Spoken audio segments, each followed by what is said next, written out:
The moment we take our very last breath, what happens? When our eyes close, will we see nothing but darkness? Or will a door swing open? Will we find ourselves standing at the edge of a river, a dark, murky river with no visible far shore, a river we must somehow cross?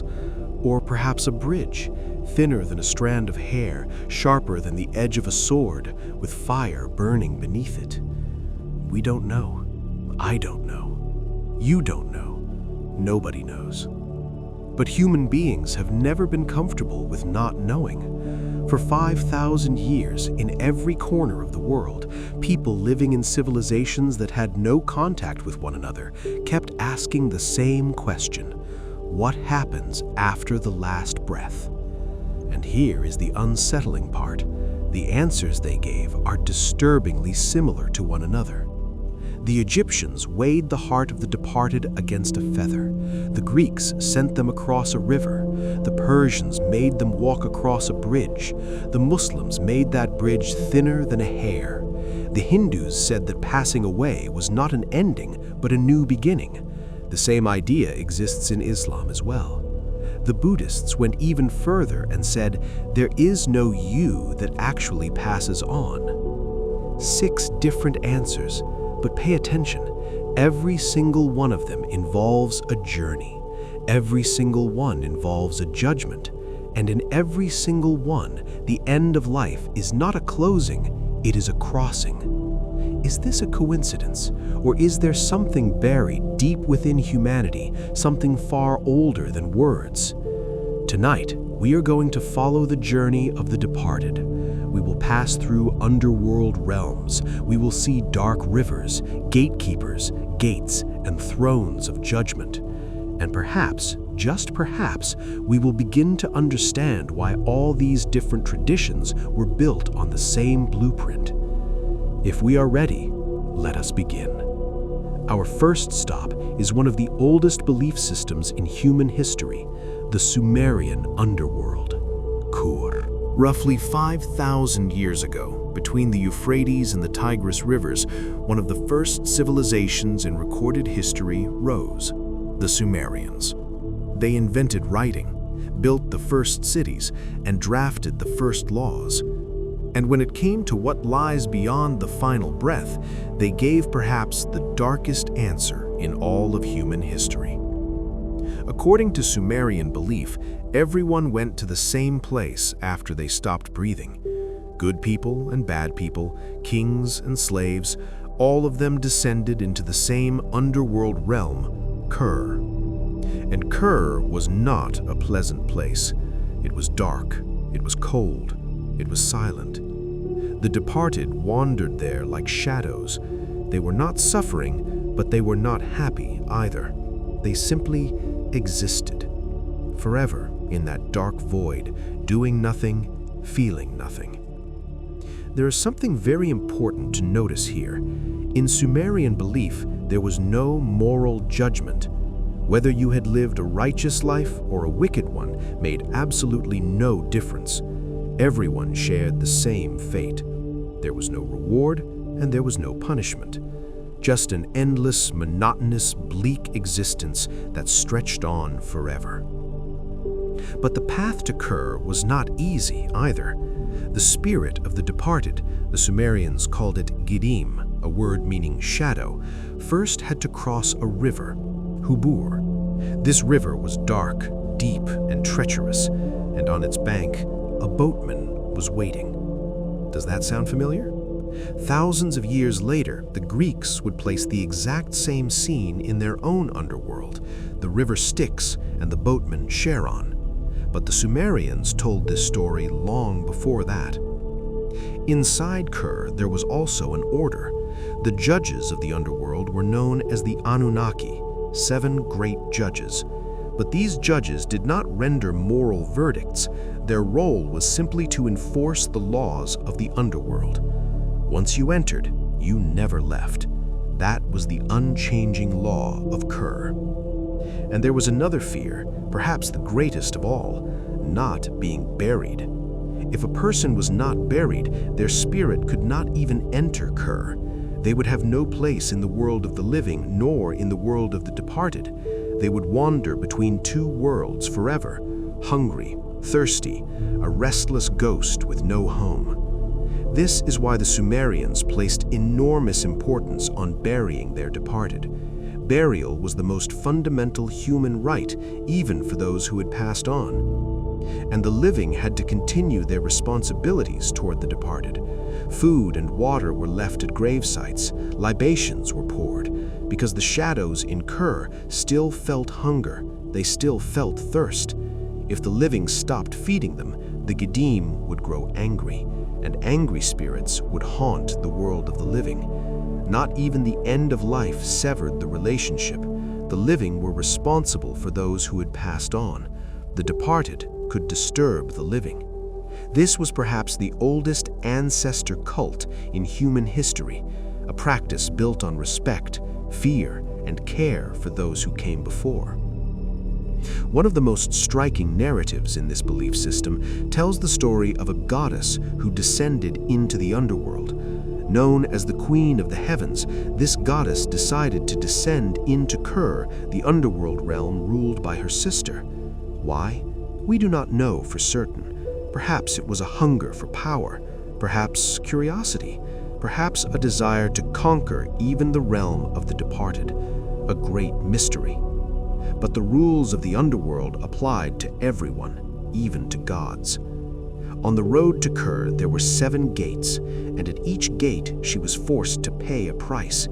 She had to remove one of her garments, one of her jewels, one of her symbols of power. At the first gate, she removed her crown. At the second, her earrings. At the third, her necklace. At the fourth, her chest ornaments. At the fifth, her belt. At the sixth, her bracelets. At the seventh, her final garment. By the time she reached the throne of the underworld, she was completely naked. All her power, her titles, her splendor had been stripped away, and the dark queen sitting before her struck her with the gaze of oblivion. This narrative is the oldest known underworld journey story in human history, and the symbolism within it has echoed across thousands of years. Before the final threshold, everyone is equal. Your wealth does not remain, your titles do not remain, your power does not remain. That threshold strips you bare. Did humanity settle for this bleak picture? No, it did not. Far from the Sumerians, on the banks of the Nile, a completely different civilization offered a completely different answer. The Egyptians did not fear the end. They prepared for it. For them, the final breath was not a conclusion, it was an examination. The spirit of the person who had drawn their last breath would descend into an underworld realm called Duat. And what awaited them there was the most detailed map of the hereafter ever created in human history. Duat was not a void, it was a labyrinth. It had gates, rivers, and guardians. The spirit of the departed had to navigate this labyrinth, and at every step there was a test, at every gate a question, at every passage a danger waiting. But the greatest test was at the very end. In the throne hall of the underworld, 42 judges were seated, and the departed had to declare one by one before these 42 judges the things they had not done in their life. I did not lie. I did not steal. I did not take a life. I did not diminish anyone's bread. I did not pollute the river's water. I did not make a child cry. 42 negative confessions, 42 statements of I did not do this. But the real verdict was not decided by these words. The verdict was decided on the scale. The heart of the departed was placed on one side of a scale. On the other, a feather was placed, a feather that symbolized truth, order, and justice. If the heart was lighter than the feather, the departed had passed the test. They would reach eternal peace, fertile fields, and light. But if the heart was heavier than the feather, a terrifying creature was waiting, a beast with the head of a crocodile, the body of a lion, and the hindquarters of a hippopotamus. This monster would devour the heavy heart, and the person whose heart was devoured would cease to exist forever. No paradise, no torment, no existence at all. Only nothingness. Pay attention to this detail. In Egypt, the greatest punishment was not fire, it was not torture. The greatest punishment was non-existence. To be erased, to be wiped from memory, to have your name never spoken again. For the Egyptians, the true end was not when the body stopped, it was when you were forgotten. This is why the pharaohs built colossal monuments. This is why names were carved into tomb walls, because as long as your name lived, you lived. So where did those who passed the test go? To the Iaru fields, the field of reeds as it was known. This was not a dark underworld, quite the opposite. Endless abundance, golden wheat fields, crystal clear canals, a harvest that never ended. But here is the interesting part. Even this paradise required work. Fields needed planting, crops needed reaping. The Egyptians did not imagine paradise as idleness, they imagined it as the dream of a good farmer. And then there was the journey itself. There are texts that describe Duat as a 12-hour night voyage. Every evening when the sun set in the west, it descended into the underworld and passed through 12 hours before being reborn in the east. The spirit of the departed would board this solar boat. Every hour a new gate, every gate a new guardian, every region a new peril. Serpents, lakes of fire, sandstorms. But the spirit that knew the right words and spoke the right names could make it through. The Egyptians took this journey so seriously that they buried papyrus scrolls alongside their departed. These scrolls contained instructions for navigating the dangers of the underworld. What to say at which gate, which name to address each guardian by, which words to recite. Today, most people call these texts the Book of the Dead, but the actual meaning is the Book of Coming Forth by Day. Because for the Egyptians, the goal was not to remain in darkness, but to pass through it and reach the light. And here is a very interesting detail. The Egyptians did not believe a person had only one soul. They identified at least 3 different spiritual components. Ba, the soul depicted as a bird able to fly after the final breath. Ka, a copy of the person's life force, a double that continued to need nourishment in the tomb. And Hu, the spiritual essence, the luminous soul. Mummification was performed precisely for this reason. The body had to be preserved because Ba would go out during the day and return to the body at night. If the body decayed, the soul would have nowhere to return. Now think about this for a moment. The Sumerians sent everyone to the same dark pit. There was no moral distinction, but the Egyptians built a system of judgment. They weighed the heart. They separated right from wrong. This was a monumental leap in human history, the idea of justice beyond the final breath. And this idea did not stay in Egypt.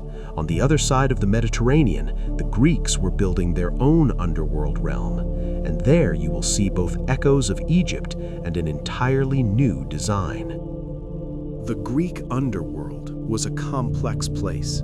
Its name was Hades, a name that belonged both to the realm and to its master. The departed first arrived at a river, the Styx. The only way to cross this river was to board the boat of the elderly ferryman, Charon. But Charon did not ferry for free. He demanded a coin. This is why the Greeks placed an obolus, a small coin, in the mouths or beneath the eyelids of their departed. Spirits who could not pay were condemned to wait on the riverbank for eternity. After crossing the river, there was a gate, and at that gate a 3-headed dog was waiting, Cerberus. His task was simple, to let the departed in, but to never let anyone out. The spirits who passed through the gate were judged. There were 3 judges, Minos, Aeacus, and Rhadamanthes, and these judges sent each spirit to one of 3 places. Those who had lived ordinary lives, committing neither great good nor great evil, were sent to the Asphodel Meadows, a gray, monotonous place, neither good nor bad. It bore a striking resemblance to the Sumerian Kur. Those who had lived virtuously or perished heroically were sent to Elysium, eternal spring, flowers, birdsong, and peace, the Greek version of paradise. But those who had committed terrible crimes, who had defied the gods, they fell into Tartarus. Tartarus was the deepest pit of the underworld, and there eternal punishments were administered, punishments so vivid they have never left the human imagination, even after thousands of years. Tantalus. He stood in a lake that reached his chin. Fruit trees hung directly above him, but when he bent to drink, the water receded. When he reached for the fruit, the branches pulled away. Forever hungry, forever thirsty. Sisyphus. He was condemned to push an enormous boulder up a hill. Every time, just as he neared the summit, the boulder rolled back down, and he would start again, forever. The Danaids. 50 sisters, condemned to fill leaky jars with water. The water drained away every time, and they kept filling, forever. The common theme in these punishments is striking. None of them involve physical pain. They are all psychological torment. The inability to reach, the inability to complete, meaningless repetition. What modern philosophy calls the absurd, the Greeks had already made the very definition of their infernal realm thousands of years earlier. But there was something else in the Greek underworld. 5 rivers. Acheron, the river of sorrow. Cocytus, the river of lamentation. Styx, the river of oaths. Phlegethon, the river of fire. And Lethe, the river of forgetting. There was also someone who tried to enter the realm of the departed while still alive, a musician. His wife had perished from a serpent's bite, and he descended into the underworld to bring her back. He played his lyre, played it so beautifully that the rivers of the underworld stood still. Cerberus fell asleep. The agony of tortured spirits paused for a single moment, and the lord of the underworld was moved. He could have his wife back. On one condition: walk and do not look back. Your wife will follow behind you, but do not turn around. He walked, step by step, through the darkness, listening to the footsteps behind him. As he neared the exit, he could not resist. He turned, and he saw his wife one last time, for an instant among the shadows, receding. Then she was pulled back, forever. This story was not merely a legend. It was the most painful, most human expression of the irreversibility of the final threshold. There could be no return from the realm of the departed, and even when the gods bent this rule, human weakness undid it. Anyone who drank from Lethe forgot everything: their previous life, their loved ones, who they were. Why did this river exist? Because according to some Greek beliefs, spirits were reborn, and to begin a new life with a clean slate, the old life had to be forgotten. This detail is important because the same idea, the same river, will appear again in a very different context. But first, let us listen to an extraordinary story told by one of the most daring thinkers of the ancient world. One of the boldest thinkers of the ancient world told a very specific story about what lies beyond the final breath. This story was narrated through the mouth of a soldier who had fallen in battle. According to the tale, a soldier named fell in battle, and his body lay undecayed for 10 days. And on the 10th day, he opened his eyes. He had returned to life, and he described what he had seen on the other side. According to after passing on, spirits gathered on a great plain. There they were judged. Those who had lived justly were sent to the right and upward toward the sky. Those who had committed injustice were sent to the left and downward underground. And everyone paid a price proportional to their life. tenfold punishment for every injustice in cycles of 1,000 years. But the truly striking part of the story was not the punishment. The truly striking part was the scene of return. Spirits who had completed their 1,000-year cycles were brought together, and they were offered a choice, a new life, but they themselves would decide which life to live. Life templates were spread before them, the life of a tyrant, the life of a pauper, the life of a hero, the life of an animal. And each spirit chose one, but pay attention, the order of selection was determined by lot. The first to choose had an advantage, but there was no guarantee they would choose wisely. The last to choose was at a disadvantage, but if they looked carefully, they could still find a good life. And that is exactly what happened. According to the tale, a spirit who had endured every suffering in its previous life chose a simple, quiet life this time around. A spirit who had once been a great commander, having paid the price of pride, chose this time to become an eagle. After the selection was made, one final step remained: the river of forgetting. Every spirit was forced to drink from this river. The moment they drank, they forgot everything: their previous lives, the judgment, the selection, and they were born into their new bodies, remembering nothing at all. This narrative was revolutionary in many ways.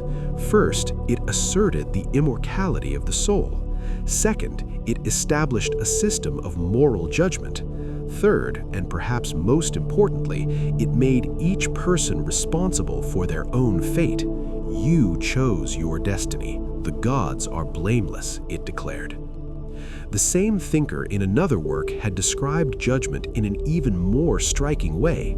There, he said that both the judges and the judged spirits had to be naked. Why?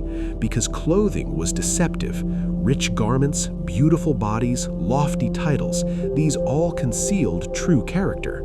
Spirits could only be judged truly when they were naked, when every worldly covering had been stripped away. Do you remember, the Sumerian goddess was also forced to remove all of her garments at the 7 gates as she descended into the underworld. There too, the message was the same. Before the final threshold, there is nothing left to wear. Thousands of years apart, thousands of miles away, the same symbol. And this thinker's attitude toward the final threshold was also remarkable. When he was sentenced to the ultimate penalty, what he reportedly said in his final moments was this: "The end of life is one of two things. Either it is a dreamless sleep in which you are aware of nothing, sweeter than the finest night on earth, or it is a migration, the soul moving from here to some other place. And if that is true, you will find the great souls of the past there.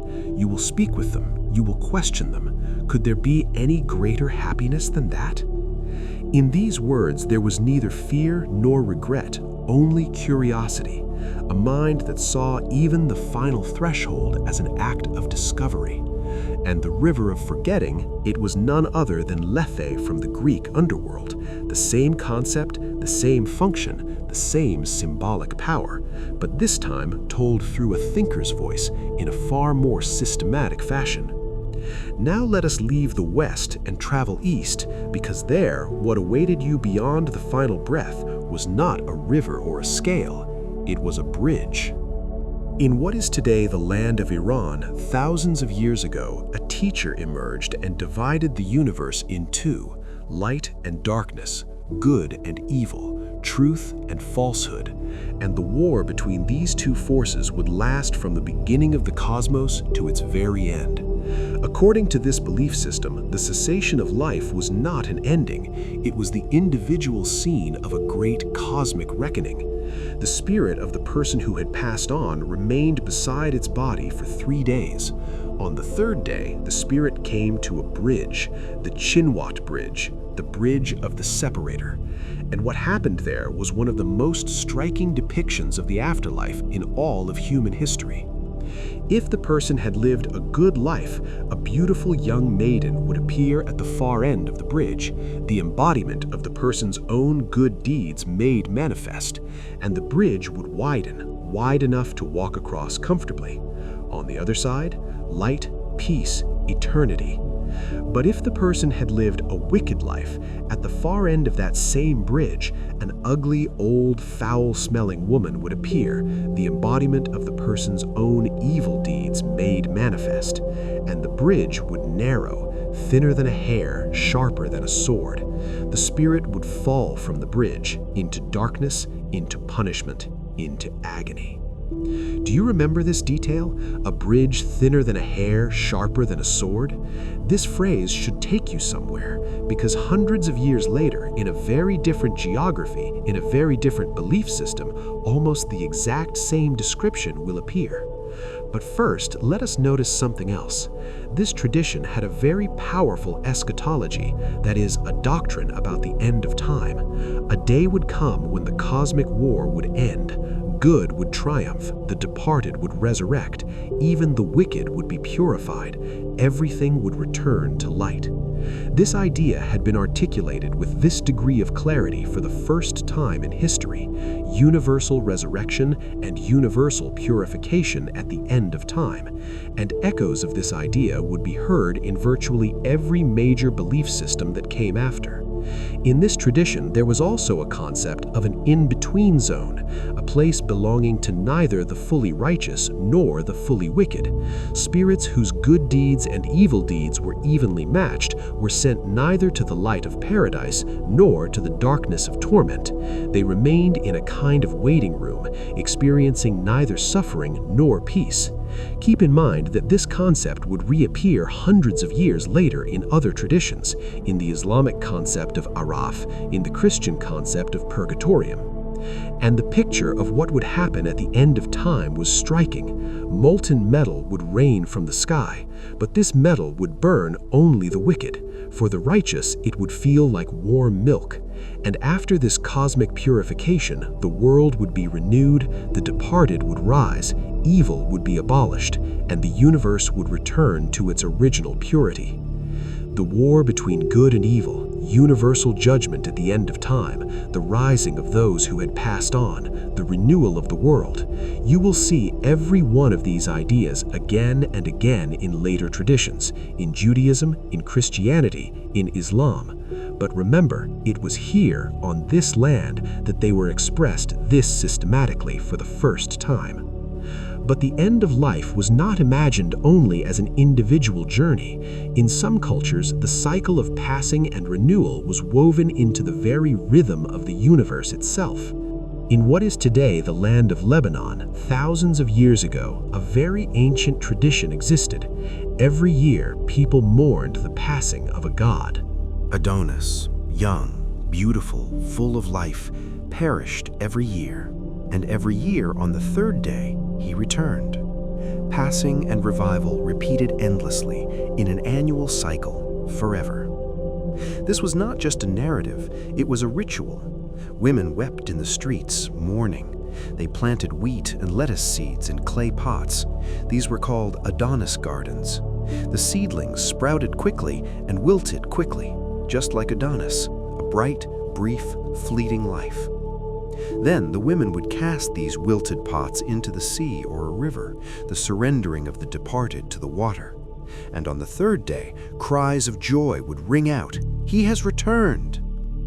This ritual soothed a very ancient fear. What if the plants never come back? What if spring never comes again? What if the sun never rises again? People who watched nature expire and revive each year wove this cycle into their narratives. The end could not be permanent. There had to be a return. And every year, with the return of Adonis, they reaffirmed this belief. The same pattern existed in Egypt. There too, the ruler of the underworld had returned from beyond. It existed in Anatolia as well. There too, a figure was reborn every spring. The third day, passing, revival. This pattern repeated for thousands of years across the Mediterranean basin in many different cultures under different names. And the most widely known version of this pattern, the figure who perished on the cross and was revived on the third day, was this ancient tradition resurfacing much later in a very different context. There was also another symbol, the phoenix, a bird that burned in its own fire and was reborn from its ashes, the purest, most concentrated symbol of the cycle of passing and renewal, annihilation and recreation in a single body, in a single rhythm. What all these narratives had in common was this: the end was part of nature. Winter came and plants perished. Spring came and plants revived. The sun set and darkness fell. The sun rose and light returned. And human beings applied this cycle to their own passing. Perhaps we too will come back. Now, let us move to a very different tradition, a tradition that left the hereafter more ambiguous than any other, that said the least about it, and perhaps for that very reason, the one that unsettles us the most. The oldest of the monotheistic traditions was surprisingly silent on the subject of the hereafter. In its core texts, descriptions of paradise and torment were virtually absent. Very little was said about what happens after one's final breath. But there was one concept: Sheol. Sheol was the shadow realm beneath the earth, dark, silent, indeterminate. There was no distinction between the righteous and the wicked. Everyone went there. Does that sound familiar? It is almost the exact same description as the Sumerian Kur. This tradition's primary focus was not the next world, but this one. A person's duty was here, now, following the commandments. What would happen after the final breath was rarely discussed. But outside this general framework, very different texts circulated, and one of them drew the most detailed celestial maps in human history. According to these texts, the heavens were made up of layers, stacked one upon another, each more mysterious, more searing, more sacred than the last. In the first layer, angels governed the stars. Storehouses of snow and rain were kept here. In the second layer, there was darkness, the prison of fallen beings. In the third layer, and this is deeply thought-provoking, paradise and a place of torment stood side by side, on the same level, on the same plane, yet separated from one another. In the fourth layer, the paths of the sun and moon stretched out. In the fifth layer, colossal beings stood in silence, sorrowful and remorseful. In the sixth layer, groups of angels governed spirits. And beyond the seventh layer, one entered a realm that was increasingly abstract, increasingly incomprehensible, beyond what words could express. In these texts, there was also a concept of a chamber of souls, souls that had been created and returned, souls not yet created, all gathered, waiting in a cosmic storehouse. And there was a throne of judgment, justice on its right, mercy on its left, truth at its front.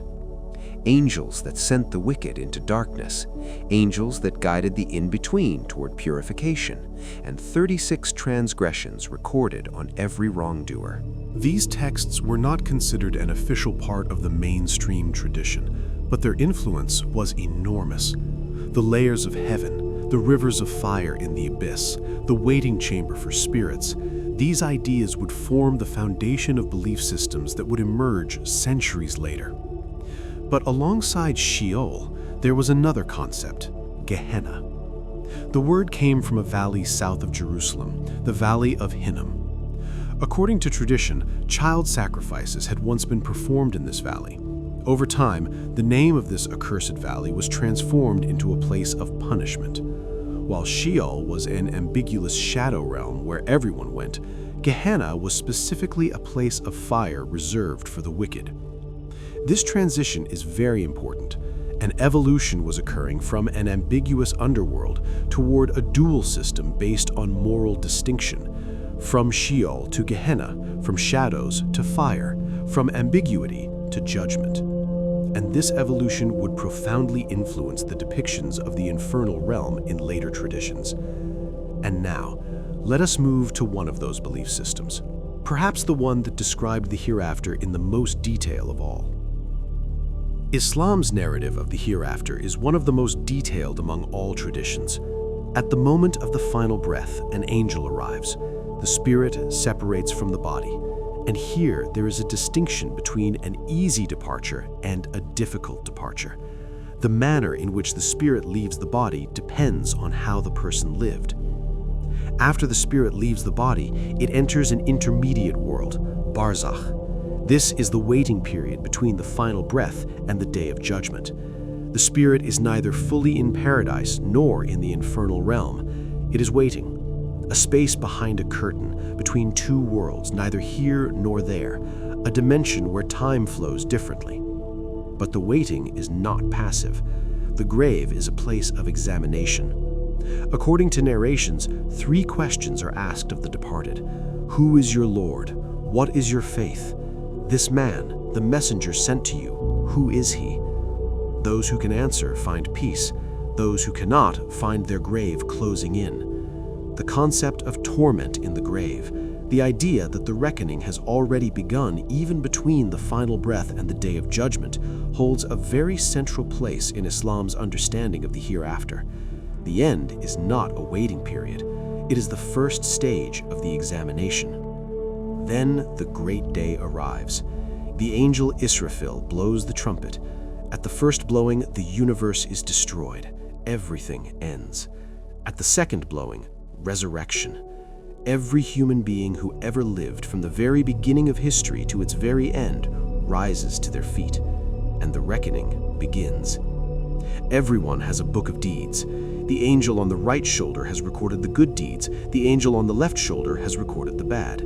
This book is opened, and the scale is set up, the Mizan. Good deeds on one side, bad deeds on the other, and the verdict is rendered. According to some narrations, on that day everyone is divided into 3 groups. Those on the right, those whose book of deeds is placed in their right hand. These are the people of paradise. Those on the left, those whose book is placed in their left hand or handed from behind. These are the people of the infernal realm. And then there are the forerunners, the Sabikun, those who go first, those nearest to the divine, those who pass without even being questioned. And then comes the Sirat Bridge. And here is where you will hear the echo of the Persian tradition from centuries before. A bridge thinner than a hair, sharper than a sword. Fire beneath it. Everyone must cross it. Those with good deeds cross swiftly and safely. Those with bad deeds fall. And the destinations, paradise or the infernal realm. Paradise was not a single place. It had layers. The highest layer was Firdaus, the supreme station directly beneath the divine presence. Rivers flowed beneath it, a river of water, a river of milk, a river of wine, a river of honey. There was neither heat nor cold, neither fatigue nor boredom. Every desire was fulfilled instantly, and according to some narrations, the greatest blessing of paradise was none of these. The greatest blessing was the direct vision of the divine countenance. The infernal realm was also made of layers, each layer deeper and more severe than the last. The Zakum tree, a tree whose fruit resembles the heads of demons, was the food of those condemned. Boiling water was their drink, skins burned away and recreated so that the suffering would continue without interruption. But there was also a third place, Araf, people standing on the wall between paradise and the infernal realm. Those whose good and bad deeds were equal. They neither enter nor exit. They wait. They greet the people of paradise, and they recoil in fear from looking at the people of the infernal realm. Pay attention to something. In Egypt, there was a scale. The heart weighed against a feather. In Islam, there is also a scale, the Mizan. In Greece, there were judges, Minos, Aeacus, Rhadamanthys. In Islam, there is also judgment, but the judge is the person's own book of deeds. In Iran, there was a bridge thinner than a hair, Chinvat. In Islam, there is one too, the Sirat. Different names, different details, but the same skeleton: journey, judgment, crossing, destination. Christianity built its vision of the hereafter around a single event: resurrection. The figure who perished on the cross and was revived on the third day was the center of this faith. And this revival did not belong to only one person. It was a promise. All who had passed on would one day be raised. At the last judgment, everyone would give account. But there was a very important distinction here. In many other traditions, in Egypt, in Greece, in India, the immortality of the soul was debated. The body ceased, but the soul continued. Christianity went beyond this, bodily resurrection. Not just the soul, but the body would also rise. Bodies that had decayed, turned to dust, or been destroyed would reconstitute and reunite with their souls. In the intellectual world of the time, this was a radical claim. To understand the power of this promise, one must look at what came before it. In the Mediterranean world, the god who perishes and is revived was already a well-known pattern. Adonis was revived on the third day. Egypt's ruler of the underworld had returned from beyond. Anatolia's spring figure was reborn every year. But Christianity added something to this pattern, a claim of historicity. This time, what was being described was not a mythological cycle, but an event that had occurred at a specific time in a specific place. And this event was a door open to everyone. In Christian eschatology, there was also a motif of descent into the realm of the departed. According to the belief, after the crucifixion, before the resurrection took place, this figure descended into the underworld. There he freed the spirits who had been waiting since Adam. He broke down the gates of the underworld. He defeated the end in its own domain. Does this narrative not look like a reflection of the Sumerian goddess's descent into the underworld? Thousands of years later, the same archetype, the same underground journey, but this time the outcome was different. Return from the underworld was possible. At the end of time, Jesus would return, the departed would rise, and the last judgment would be rendered, the righteous sent to eternal life, the wicked to eternal punishment. The final book of the sacred texts described this scene in vivid detail. The sky would be rolled up like a scroll, the stars would fall, the sea would give back those who had perished in it, and the final threshold itself, along with the realm of the departed, would be cast into a lake of fire. In some Christian traditions, there was yet another stop along the way, Purgatorium, a place of purification, a temporary station where spirits that were neither fully righteous nor fully wicked were cleansed. Does it not recall Islam's Araf, or the heavenly lairs in certain ancient texts where paradise and a place of torment stood side by side, or even the in-between zone from the Persian tradition? Among the 7 holy sacraments, one was directly a preparation for the final threshold, the anointing of the sick, or last rites. It was performed upon the person who was about to pass, because the end was a crossing, and one needed to prepare for this crossing, just as the Egyptians buried their departed with papyrus scrolls, just as the Greeks placed a ferryman's coin in the mouth of their departed. Every tradition prepared provisions for the final journey. Now let us leave the West and move to a very different worldview, a worldview that gave perhaps the most radical answer of all to the question of the final threshold. Every tradition we have seen so far described the hereafter as a destination, a place, a condition, a conclusion. But the tradition we are about to encounter asked an entirely different question. What if the end is not a conclusion at all, but merely one step in an infinite cycle? The Indian subcontinent looked at the final threshold from a different angle. Here, the end was not a conclusion, it was not a closing, it was not even a passage, at least not a one-time passage. It was a turning point. The soul expired and was reborn, again and again and again. This cycle was called samsara, the endless wheel of birth, life, passage, and rebirth. And this wheel had 6 stations, 6 different realms. At the very bottom, the infernal realm, intense suffering, prolonged punishment, but not for eternity. Above it, the realm of hungry spirits, perpetual hunger, perpetual dissatisfaction, beings whose mouths were as small as the eye of a needle, whose bellies were as large as mountains. Then the animal realm, then the human realm, and this one was special because only in the human realm was it possible to awaken, to break the cycle. Above the human realm, the realm of jealous warriors, and at the very top, the realm of gods. But even gods were not immortal. They too would eventually fall, eventually be reborn. No realm was permanent. All were temporary. And it was precisely for this reason that escaping the cycle was more valuable than remaining in any single realm. And where you were reborn on this wheel depended on what you had done in your previous life.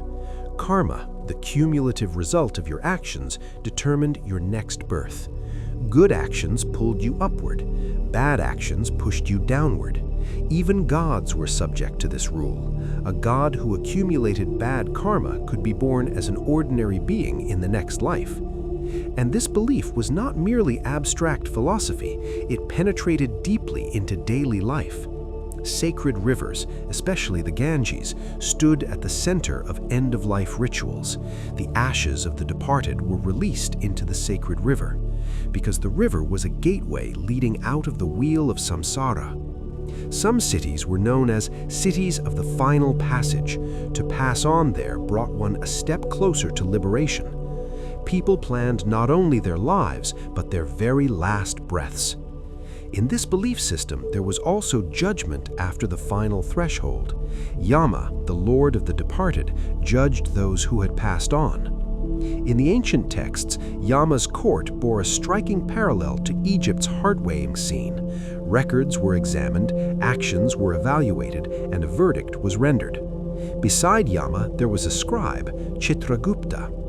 This scribe had recorded every person's life in full, their good deeds and their bad deeds alike. And Yama rendered his verdict based on these records. Does that sound familiar?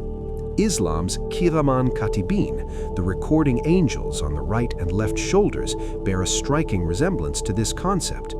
Different continents, different eras, but the same idea. Someone is watching you. Someone is writing everything down, and one day those records will be opened. But there was a fundamental difference here.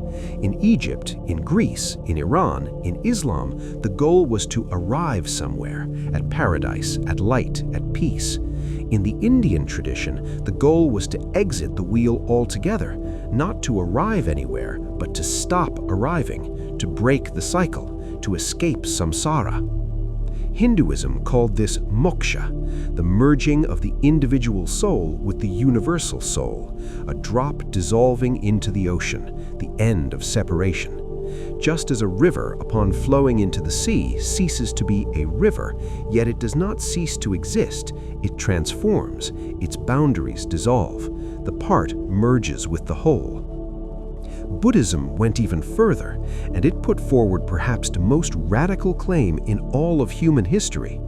According to Buddhist teaching, there was no fixed self, there was no unchanging soul, there was no permanent essence passing from one body to another upon the final breath. Then how did rebirth happen? They explained it like this. The flame of one candle lights another candle. The flame is not the same, yet neither is it unconnected, and that is exactly how passing and rebirth worked. The same person was not born, nor was it a different person. There was only continuity, but no permanent subject. And nirvana, the cessation of this entire cycle, what exactly was it? This had been debated for centuries. According to some, it was total annihilation, like a candle being snuffed out. According to others, it was an infinite state of peace, liberated from desire, from suffering, from attachment. And according to still others, it was not something words could describe. The moment you tried to define it, you lost it. The founder of Buddhism had expressed it very clearly. Birth is suffering, aging is suffering, illness is suffering.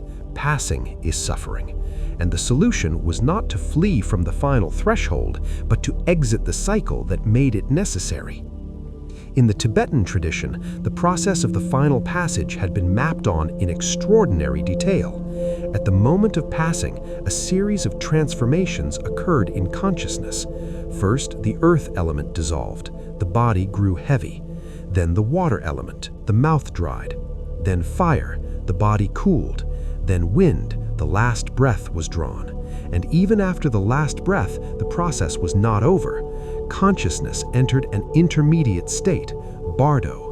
This intermediate state lasted 49 days, and during these 49 days, the spirit encountered a series of visions, bursts of light, terrifying and beautiful images. If the spirit recognized that these visions were reflections of its own mind, it could awaken, it could exit the cycle. If it failed to recognize them, it would be drawn towards one of the 6 realms and be reborn. This was perhaps the teaching that described the moment of the final passage in more detail than any other tradition. Breath by breath, moment by moment, state of consciousness by state of consciousness, the threshold had been drawn onto a map. The West dreamed of living forever. The East dreamed of ceasing to live. Both were answers to the same question, but what profoundly different answers they were. And finally, let us look at a tradition that most people have never even heard of, but that was once one of the most powerful mystery religions in the entire Roman Empire. This tradition had mapped the spirit's journey after the final passage onto a cosmic chart. According to its tenets, the spirit, as it descended into the world, passed through 7 planetary layers.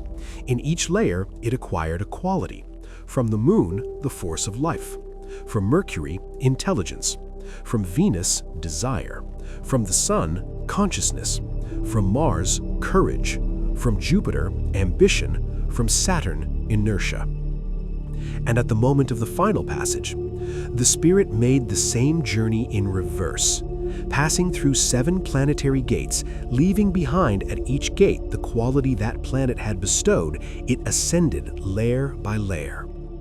At Saturn, it left behind inertia. At Jupiter, ambition. At Mars, aggression. At the Sun, worldly consciousness. At Venus, lust. At Mercury, greed. At the Moon, the force of life. And after passing through all 7 gates, it reached the 8th layer, the sphere of the fixed stars. What remained there was the pure spirit, an essence purified, stripped bare, carrying nothing worldly. This map was unique in many respects. It placed the journey after the final passage neither underground nor in some vague other world. It placed it in the sky, among the stars. And paradise was no longer beneath the earth, but among the stars themselves. This was a paradigm shift. For thousands of years, the final passage had always meant going down, into Kur, into Duat, into Hades, into Sheol, always underground. But in this tradition, the final passage meant going up, into the sky, into the stars, into the cosmos. And this idea, the spirit making a cosmic voyage to reach the stars, spread among soldiers, merchants, and officials throughout the Roman Empire. From Anatolia to Britain, from the banks of the Danube to North Africa, underground temples belonging to this mystery religion were found everywhere. In this tradition, the initiation rite consisted of 7 stages, and each stage was, symbolically, a passing and a rebirth. The lowest degree began with the symbol of expiration, and at each degree, the initiate expired a little more and was reborn a little more, until they reached the highest degree. 7 stages, 7 planets, 7 gates. Remember this number, because understanding why this number appears so frequently in so many places across so many traditions is a story unto itself. But have you noticed? The 7 gates of the Sumerians, the 7 planetary layers of this tradition, the 7 heavenly layers in the ancient texts, the number that is the subject of our next video, they all share the same figure, 7. Why did humanity place this number everywhere? Why 7 layers of heaven? Why a 7-day week? Why 7 mortal sins? We will set these questions aside for now. Tonight, we have taken a long journey. We began in the bleak pit of Sumer.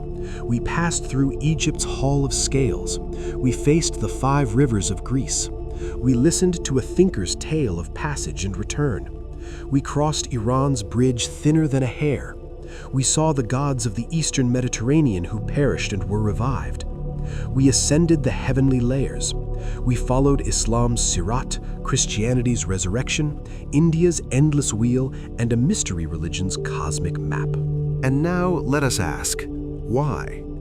Why did civilizations that knew nothing of each other, separated by thousands of miles, having never met, describe the hereafter in such strikingly similar patterns? In every single one, there is a journey. In every single one, there are gates, crossings, and gatekeepers.